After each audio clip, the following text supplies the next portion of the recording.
So hello and welcome to the Code Mavens meetup group. And if you're watching this on YouTube, then to the Code Mavens channel.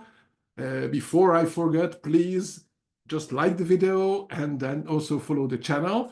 And my name is Gabor Szabó. I usually teach Python and Rust to companies and help them with these languages. And I also organize these events because I think it's very important to share knowledge. And we are lucky that we have now two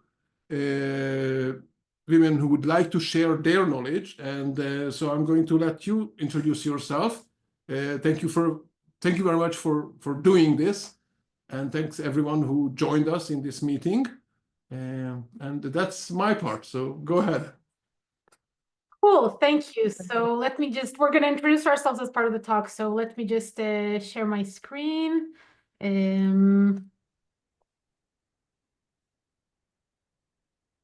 Okay. So, hi everybody. Liz and I are really happy to be here. So this is the title of our talk, as you know, when AI needs a human assistant. You might ask yourselves, maybe why does AI even need a human? Do you still need a data and annotation operation in 2025 when there's ChatGPT and all the other LLMs? So we have an answer to that. And there are so many memes like this online. It was really hard for me to choose just one. So the short version is, if you have bad data, so you're also going to have bad AI. And what we do when we manage a data labeling or a data annotation operation is make sure that the data is not bad. So that's the point in a nutshell. So let's introduce ourselves first. I'm Danielle. I'm Liz. And we have together a combined 16 or 17 years of experience in data operations. I was a data labeler in a startup, and then I came to work at eBay. I was working on the taxonomy team, and then I managed several different data operations in the catalog group, also some very high focused projects, and also established the LLM labeling there. Liz, your turn. So I also started out as a data labeler and sort of worked my way up to first leading and then building and scaling data operations teams in various startups across the US and Israel. And more importantly, we met and became friends about 2 years ago or 2.5 years ago when we established and started organizing the data operations IL community. We're also going to explain what data operations is, so don't worry about that if you're not sure. And we've been organizing meetups and all kinds of stuff. And I think today most of Israel's data operations people are part of the community. So this is what we're going to talk about today. We're going to give a short intro to data operations just to make sure everybody's on the same page. We're going to explain what data operation looks like when it's not managed. What do you do when you're coming as the first data operations manager to start putting things into place. And then we're also going to talk about scaling, which means also how to scale an annotation team, and also what kind of infrastructure and processes you need to scale this. And we're going to have time for questions at the end. So let's start. Let's start first with what is data operations. So maybe you've heard about data ops, data operations. I mean, everything is theoretical. The line is not clear cut, but data ops would be more like the DevOps for data, and data operations would be more like what we do is we manage human judgment on data operations. What does that mean? So, for example, here is a generic Google machine learning lifecycle. We're talking here about or supervised or semi-supervised machine learning, where you need to give the model examples, labeled examples of data for it to learn from. So if you have a small operation, probably 1 or 2 people can do this whole thing. But once things start to grow, things start to scale up, it becomes impossible. And then in larger companies or bigger startups, you'll have a dedicated person or team who do the human judgment part, which is these kinds of things: data collection, data cleaning, data labeling, evaluating the results. So this is the generic one. And here is another machine learning life cycle from a company you all know, but I will not say their name. And same thing, these are the things that the data operations team does there. So this whole talk, we're going to be in the context of data labeling for AI, machine learning, all that.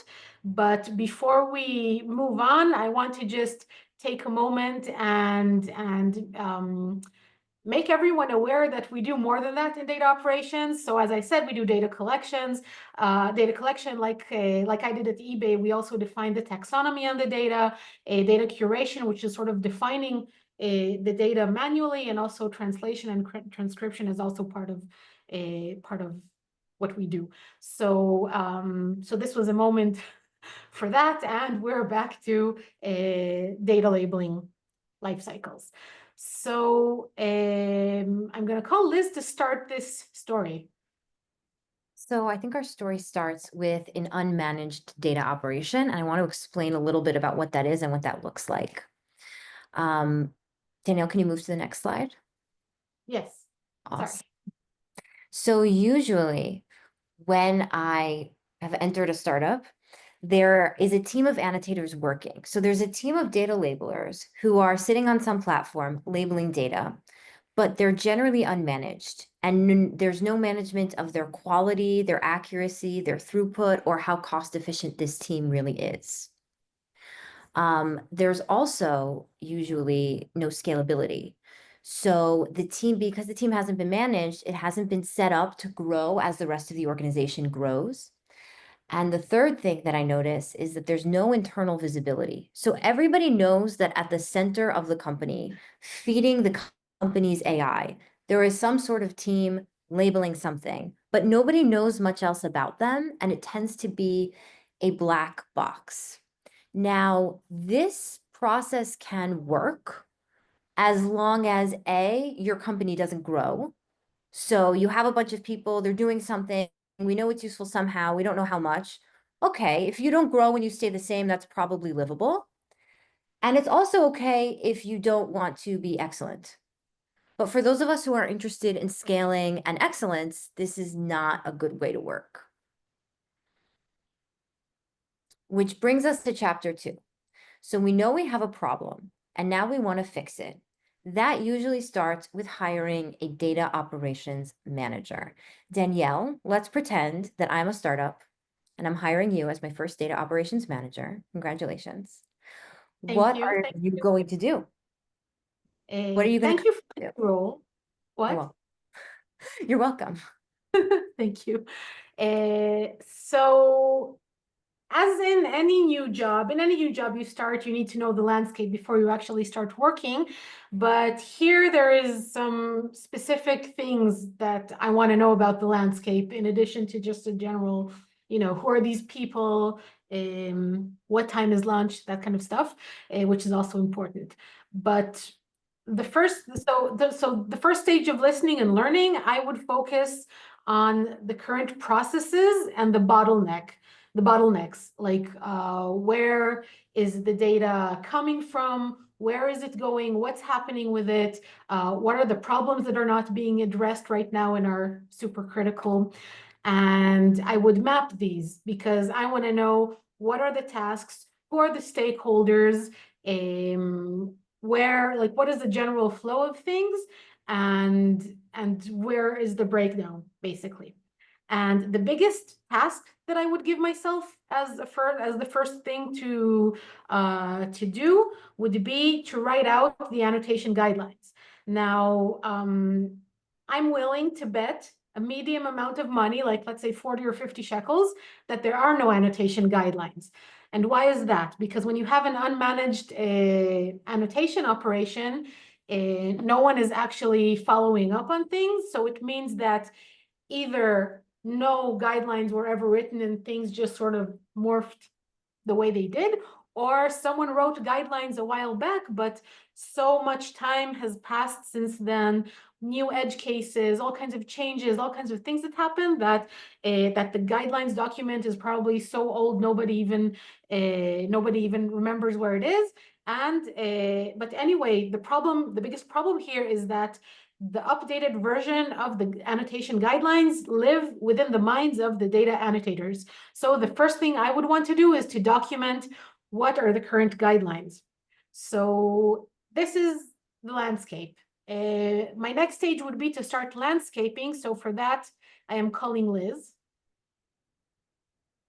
So the first thing that I would do is mapping the data requirements and establishing guidelines. I know we just talked about guidelines. This is different. Why is this different than what Danielle just said?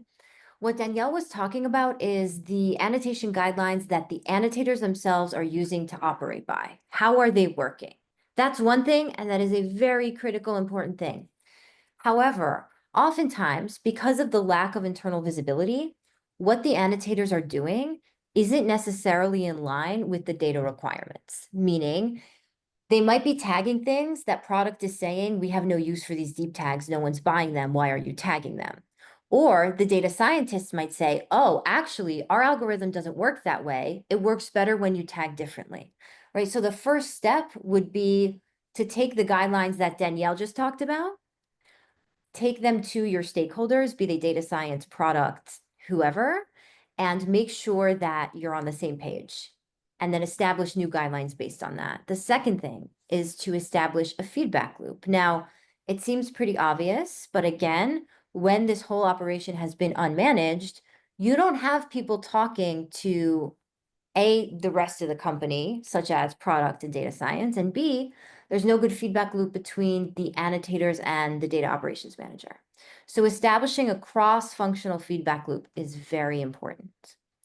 And the third thing, and I think that this is really the hallmark of an established data operations team, is KPIs. When you've reached a point where you can establish data-driven KPIs and your team can meet them, that's when I can give like the stamp of approval that you have an actual well-established data operations team. Some examples of KPIs are your error margin or your accuracy rate, the expected throughput.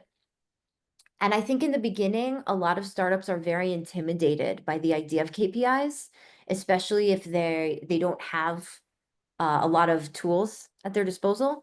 Something I've done is just take the top 20 to 30% of throughput rates on my team and ask the rest of the team to meet those. So it doesn't have to be incredibly complex, but I think it does have to be there. Now that we've done that, and now that we have an established team with data-driven KPIs and work processes and feedback loops and guidelines, it's time to talk about scaling.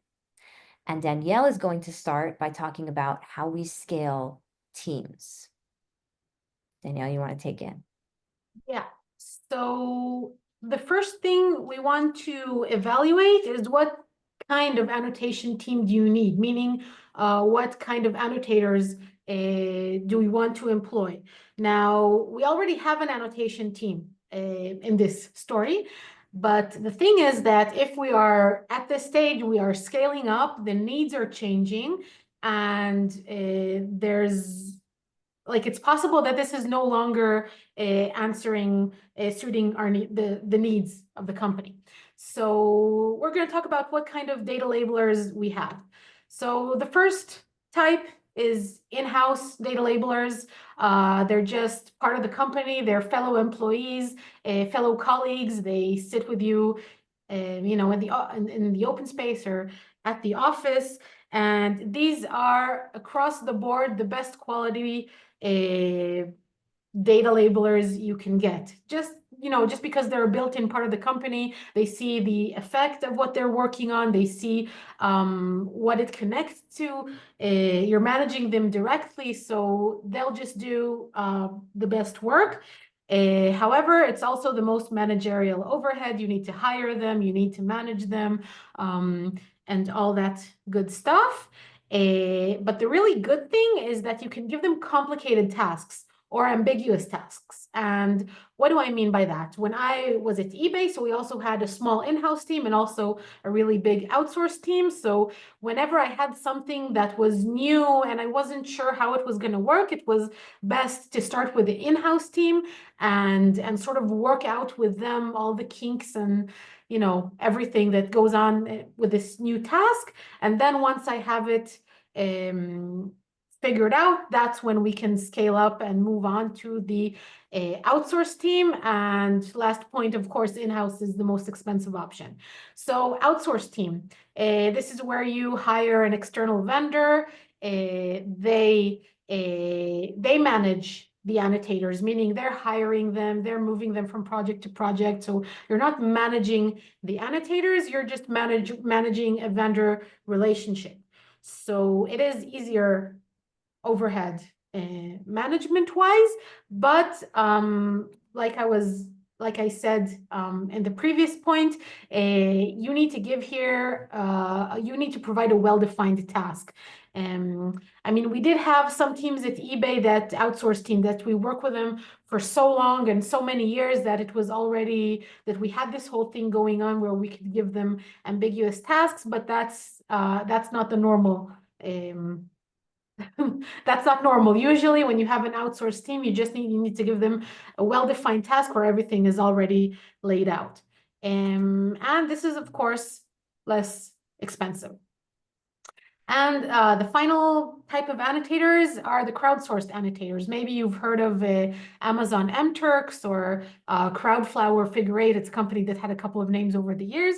Basically, these labelers, you have zero legal relationship with them. These are just normal people who log on to some sort of crowdsourced labeling app. They'll do a short test, read the guidelines, do a test, and they get a few cents per answer or per label. What this means is that you need to be super mindful what kind of tasks you give them. So on one hand, you're not managing them. Scaling up, scaling down is super easy, but you need to be super on top of what questions you're giving, and to be on top of quality with things like consensus labeling or golden set, in order to make sure that you're getting good data. And the upside is that this is the cheapest option. So one last thing in this slide is that you don't have to choose, you can mix and match, same as what I shared about what I had at eBay. And that's first thing. And the next thing is your internal team structure. So I'm calling Liz because that's her expertise. So it might seem a little weird that if you're able to outsource your data operations, your data labelers, that you need an in-house team, but you probably do. There's usually somebody who needs to be managing what's going on internally.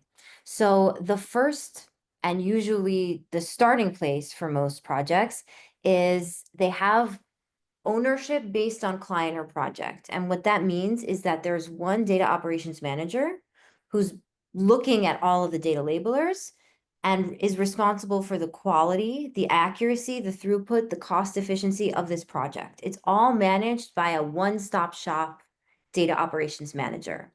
That is usually effective in the beginning stages of a startup when you, A, don't have many clients in production, or B, don't have many projects going on at the same time. As your operation grows and you have more and more projects that have different guidelines and different needs, it becomes impossible for one person to manage all of this. And that's when you start to move into something called domain ownership. I think the best way to explain this is through example. So I will give you an example of a data operations team that has one operational analyst And her job is to do all of the vendor contracting, cost efficiency. She's also measuring the throughput rates of the annotators. There's someone else who is a taxonomist.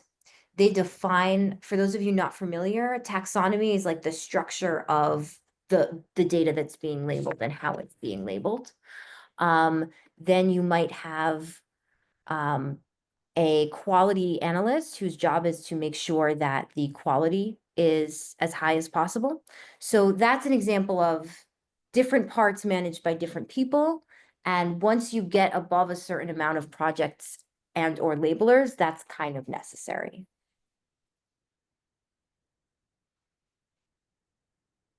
So now that you've done that, it's time to kind of reevaluate your relationship with your vendor. A lot of times, the vendor that you started out with when you were a pre-seed startup with 3 people is very different than what you need a couple years later. So there are 2 aspects to evaluating vendors, and they're operational and quality. I'll talk about the operational part, and Danielle will talk about the quality part. In terms of operational, there are many, many different ways to structure a data labeling contract. And the cost efficiency is important and unique based on your use case. So you could be paying labelers per image that they label. You could be paying them per annotation that they do. You could be paying them per hour. The most efficient use of your money and budget depends on your use case, but it's important to reevaluate. The second is scalability. If you need to ramp up or ramp down because the amount of business and projects and clients that you have is rapidly changing, can this vendor scale up and down with you easily? And the third is self-management.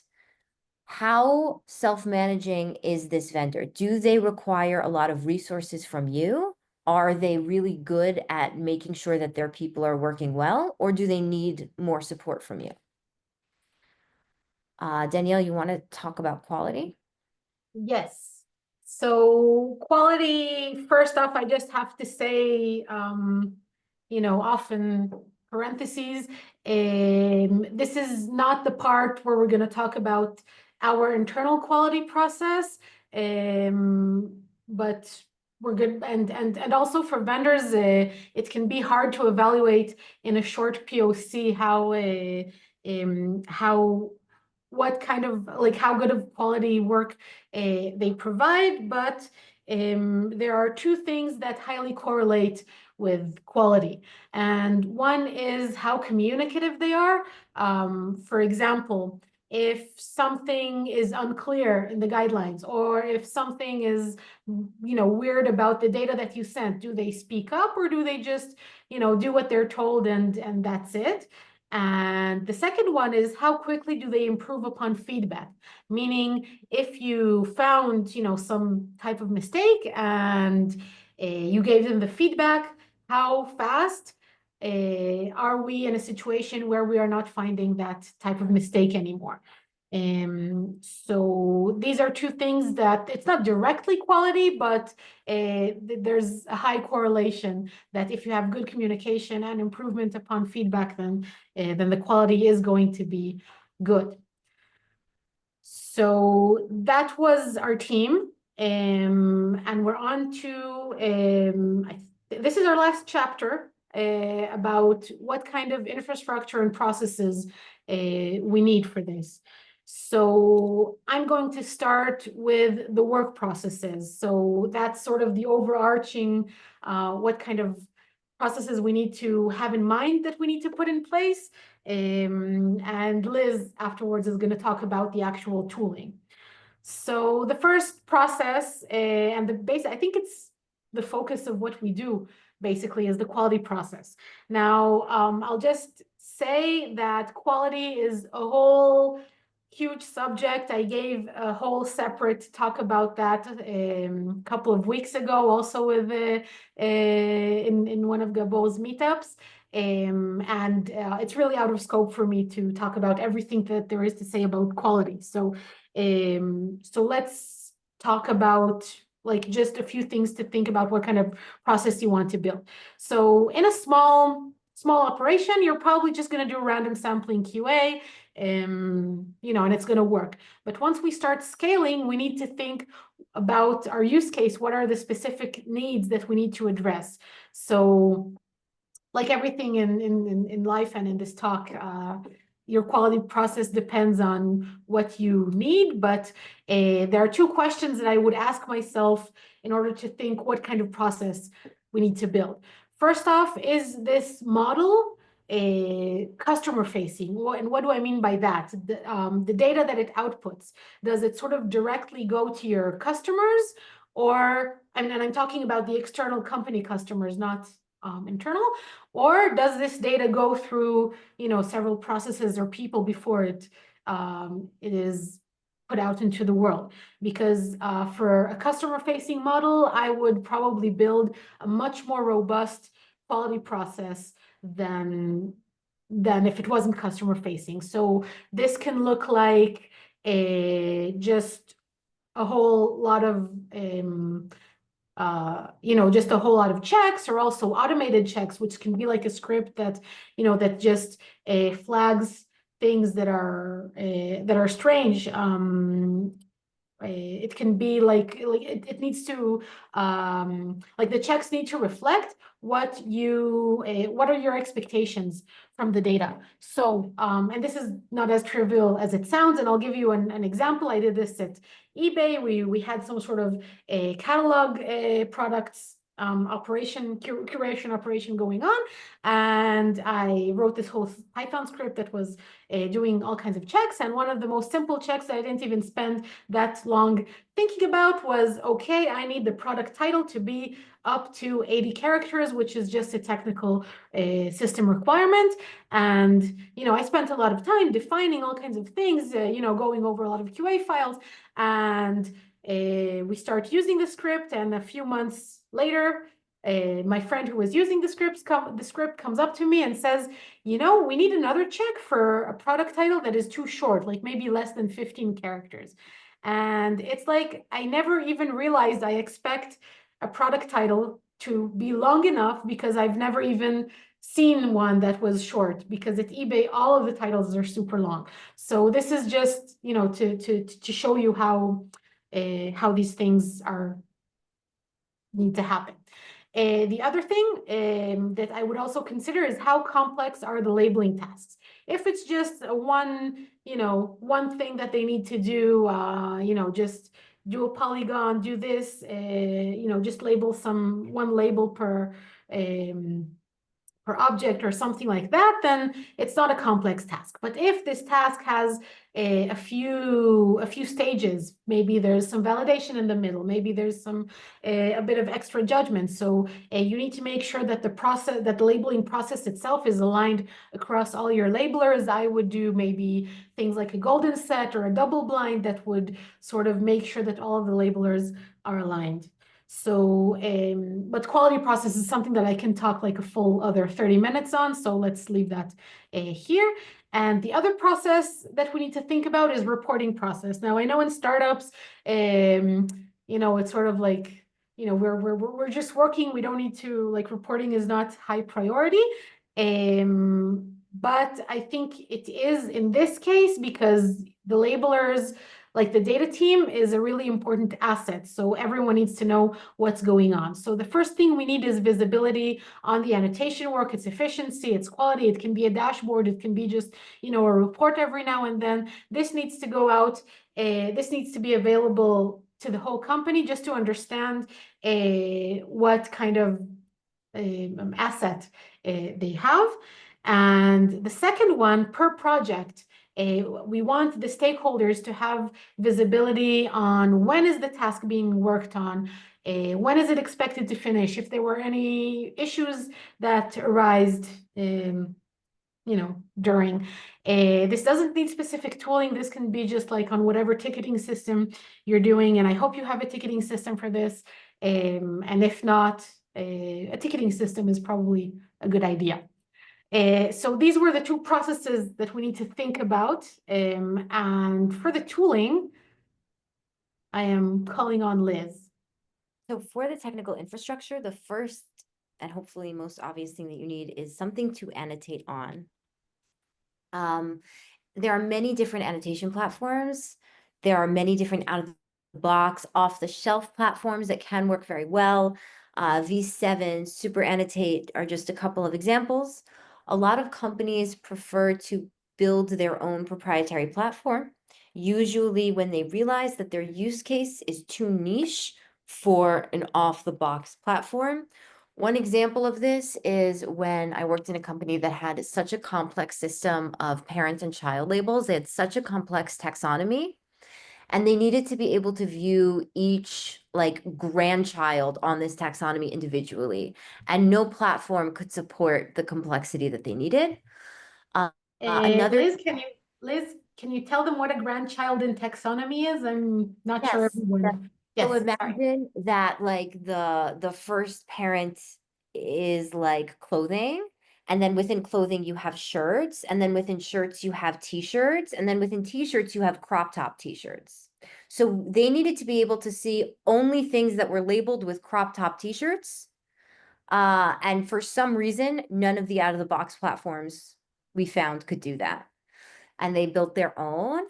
Another example is a company that works on a live basis. So their AI is kind of analyzing video streams live with annotators helping it live. And the platforms that exist are not built to handle a high volume of live streaming videos. It's just not what they're built to support. So the first step is the annotation platform. Now, within that platform, we want to have data quality tooling. So you need to have some sort of mechanism that allows you to, in a at least slightly automated way, understand the quality of your data. So this could mean having different tiers of annotation where you have someone annotate the first data set, and a random sample is sent to an expert annotator to be reviewed. This could mean consensus annotation, where you send the same project to multiple different people, and then you take the answers that are the same among them. This could be a pipeline where you create logical rules that says, if I find this tag and this tag in this way, it's probably wrong. But essentially, you want to have some sort of quality tooling connected to your platform.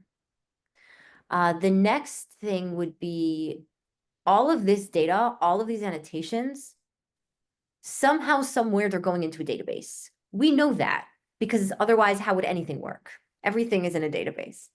And it's important that that database be well-structured and accessible to the data ops team, so that they can really deep dive and dig into it, and also so that they can use it to create dashboards and visualizations. Now, those dashboards are helpful for the team themselves to know what's happening, to see what's happening. But I think this also goes back to the feedback loop, where other people in the organization who are not necessarily from the data ops department can view and understand what's happening there. So that's it in terms of technical infrastructure. That's also it in terms of the story. So just to remind you where we were, we started with an unmanaged mess of a data annotation operation. The first data operations person came in, established guidelines, data requirement, feedback loop, and KPIs. We scaled up the annotation team. We chose what kind of team type. We defined an internal team structure. We evaluated vendors. We talked about the overarching processes we need for data quality and visibility, and what Liz talked about right now, which was the technical infrastructure of the annotation platform, the data quality tooling, centralizing the data and the dashboards. So that was it. We would like to say thank you. Feel free to look us up on LinkedIn, and if you want to join the Data Operations IL community, you're also invited. And that's it. We're here for questions. I'm gonna If stop. anybody has any questions. I see some things in the chat which I didn't see. No, it's just links. Okay. Yeah. So thank you very much for this presentation. I really enjoyed it. If anyone has questions, please, and would like to ask it, please feel free to ask it now. Just start asking or just type it in the chat room. I also shared your links, so your LinkedIn pages, and I'm also going to share it under the video. So someone wanted to ask a question? Yes, I want to. Yeah. I just didn't know how to raise my hand in Zoom. Forgot. I'm creating my own application, and I'm thinking about that it will be scalable in the future. And I didn't know about this subject at all, about the data labeling.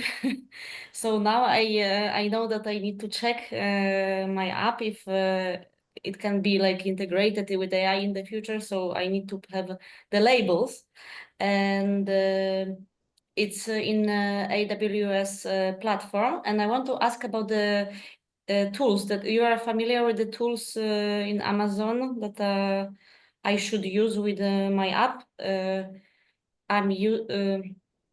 Okay, that's it.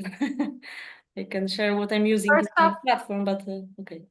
First off, we're not application developers, so I can't give advice on developing applications. Liz, do you have anything like So I I work think with it's tooling? I think it's kind of hard to say unless I know what kind of labeling you're doing and what you mean by like integrating the app with AI. I can say that within within the Amazon universe, like the Amazon cinematic world of things, there is something called MTurk, which is like an Amazon data labeling platform. So there are options, but I think without knowing the specific use case that you're talking about, I can't give you more than that. Okay.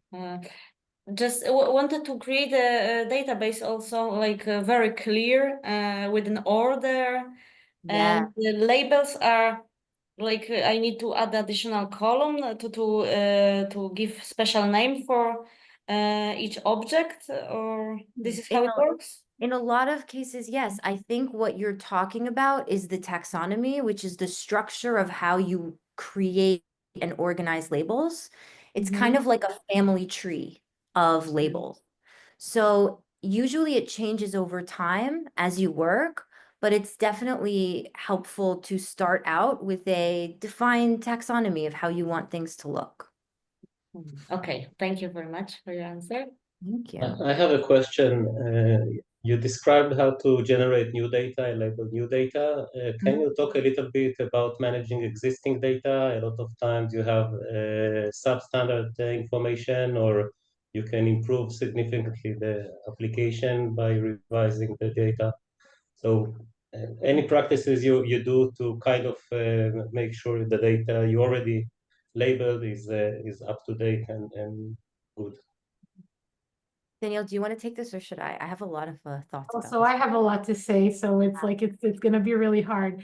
I mean, this is something that I dealt with at eBay a lot, which was there's so much data that was labeled in different times with different guidelines, different everything, and when you need something, then there's like so much data and you don't know what's good and what's not. So,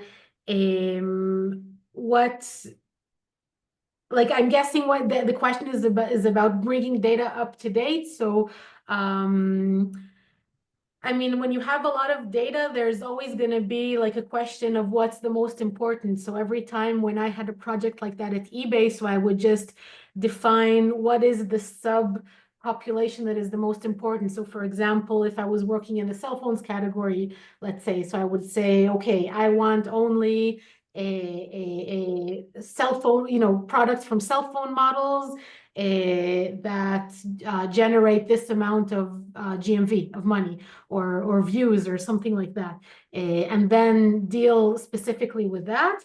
And if I see something that is across the board, of course, it can be, changed across the board.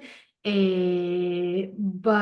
I think with backlog data, you need a subject matter expert, like for cell phones. So you have at eBay people that have been working on cell phones data for years. but you can't fix everything. That's like my take. But Liz, maybe you have something to add. I have an answer, and then someone DM'd me a question. So I'll answer and then I'll read out the next question. I worked in a startup where we had massive amounts of ancient data that nobody knew what it was. And the only way to fix it and make it work was manually. But every time we tried to run models without that existing data, for some reason, everything went wrong. So what we ended up doing was like creating a series of logics that if it's tagged with this and not this, and it was done after this date and it wasn't uploaded by these users, it's probably good. So what we ended up doing wasn't actually fixing anything. We didn't actually change any data. We didn't fix anything. We just found ways to find the data that we knew was probably good. And then we only trained our models on that and we left the rest alone. And that was like an effective way of handling it in that organization, because the effort that it would have taken labelers to go over all of it and bring it all up to date would have been insane. Does that answer your question, Yul? Yes, it gives a few directions. Thank you. Do you have anything more specific you want? No? No, it's great. Okay. Thank you. So the question I received is, can you please elaborate on setting KPIs? How to choose precision and recall targets for new classes you have not enough experience with, and more ways to define KPIs other than precision and recall. I love this because it's so elaborate. One step at a time. How can you choose precision and recall targets for new classes you don't have experience with? There's two angles. One angle is the data science angle. The other angle is the data operations angle. Both of them are important and necessary. From the data science perspective, usually they'll give you some sort of metric of, I need this level of accuracy. Okay. Usually if you press a data scientist enough, they can tell you what metric they need. Oftentimes that metric is not aligned with the reality of what your labelers can do. So when I'm working with a new kind of label or data set that I don't have experience with, I create a smaller batch. Let's say my original data set is like 3,000 images. I'll create a batch of 300 images. I'll give guidelines, send them to be annotated, and I'll create KPIs for the team based on what I saw in that small sample batch. So I basically take the accuracy of that batch. I do a couple of iterations based on guidelines, and I create a feedback loop. And then eventually I end up with a small batch where I'm, let's say, 85% accurate, and I expect that of the larger data set. If you have any questions, Maya, feel free to shout out or write again.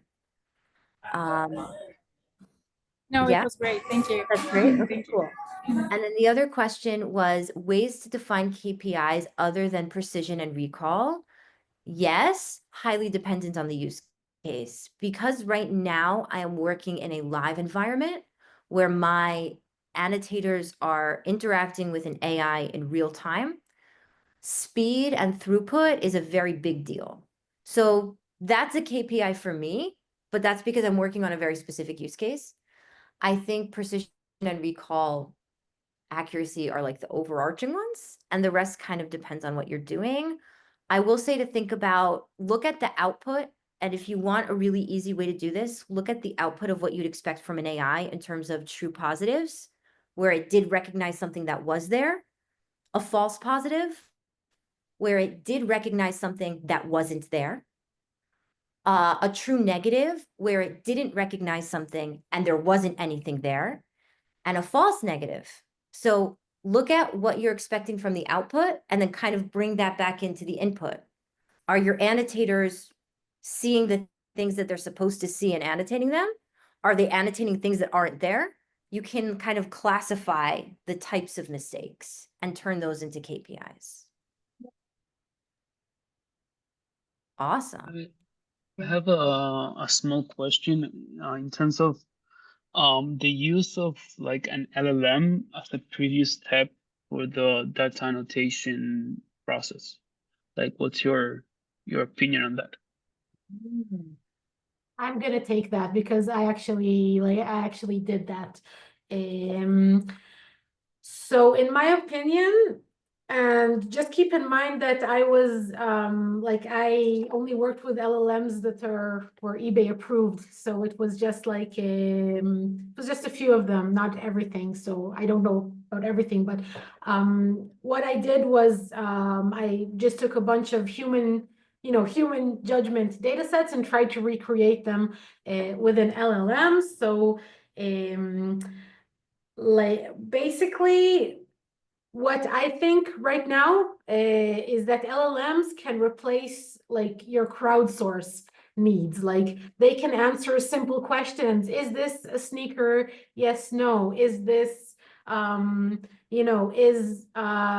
is this title and this title the same thing? Like that's the kind of things they can answer. But once you like, for example, like it's never going to be the full data set. Like, what do I mean? For example, I was working with a bunch of crawled data and there was just one website. Doesn't matter what I did, prompt engineering, this and that. I just never managed to get a good enough answers from the LLM. So I just removed that website from whatever I was doing.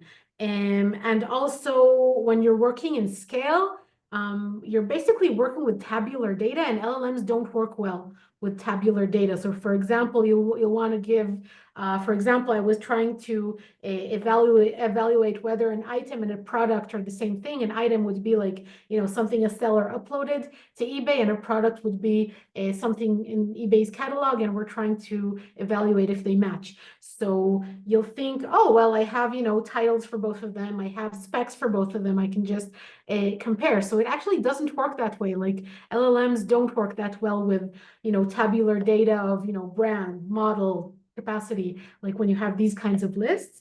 And also I learned that the more data you give them, actually the worse they do. So what I would recommend if I had to do this is to sort of identify subpopulations of my data where comparing just two titles or title and category is enough, and make sure that there I have a good enough quality, prompt engineering, whatever you need to do, and just know that once you get into things that are outside of that scope, then it's not really going to work that well.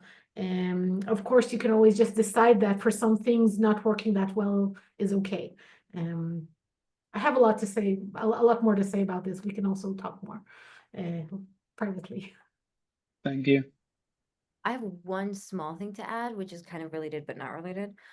We currently use an LLM not to label data, but to help us understand what's happening in our database, which is not the question you asked, but it's a very useful tool for other parts of data operations where we can ask it questions about our data and learn how to aggregate and navigate our database better and understand what's happening there. Can you give an example? Like, what would you mean exactly? Like, what kind of stuff are you asking? Okay, so I have a proprietary annotation platform. Everything that happens there is backed up to a database. I have a question about a specific user. I could navigate the database and look at the data. I could create a dashboard for this specific user. I could use an existing dashboard and filter it on this user, or I could just go to the LLM and say, tell me more about Dinesh. What's been going on? What's his attendance rate? What's his throughput? How many times has his work been corrected by an expert? Okay. So these are things that I could find out in other ways, but it is kind of quick and easy, especially if you're working with a team of juniors as well. Like, give them an LLM, they'll be able to do way more because they have an easy way to understand what's happening in the database.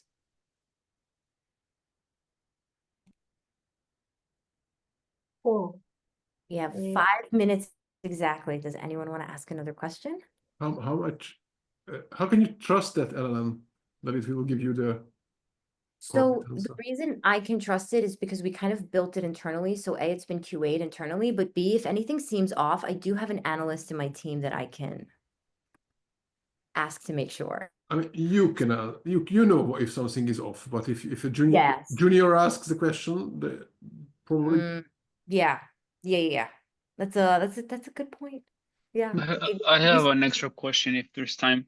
Like in terms of like different LLM models, right? Like RAG versus no RAG and that all that kind of stuff. I don't know if you guys work with this kind of stuff in your jobs, but do you see like a big difference between the different use of LLM models? I don't have enough experience with that to answer, Danielle. Do you? I only have experience with like the eBay approved models, which takes money, like it takes a lot of time to approve. I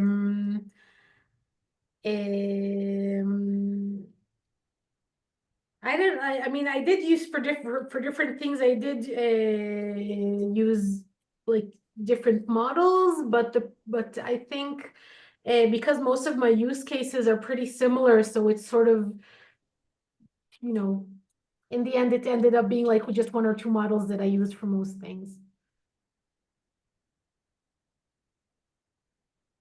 Thank you.